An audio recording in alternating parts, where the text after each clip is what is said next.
সামনেই আছে দিদির বিয়ে, আর আজকাল দিনের বিয়ে বাড়ি মানেই কিন্তু মেয়েদের কাছে এক কথায় শাড়ি। আর শাড়ির সাথে সব থেকে বেশি কিসের প্রয়োজন বলো তো?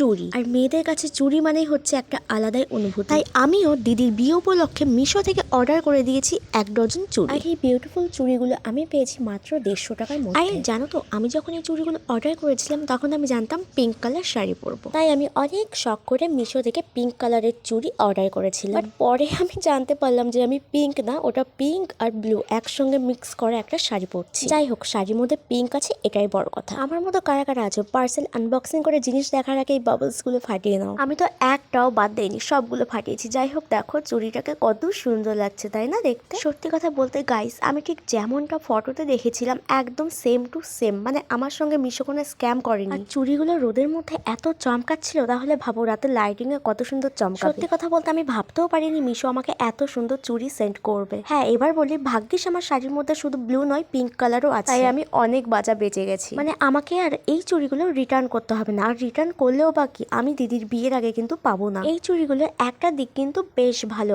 এই চুড়িগুলো 3 রকম ভাবে পরতে পারবো। দেখো, আমি তোমাদেরকে শুধু গোল্ডেন গুলো দেখাচ্ছি, কত সুন্দর লাগছে তাই না?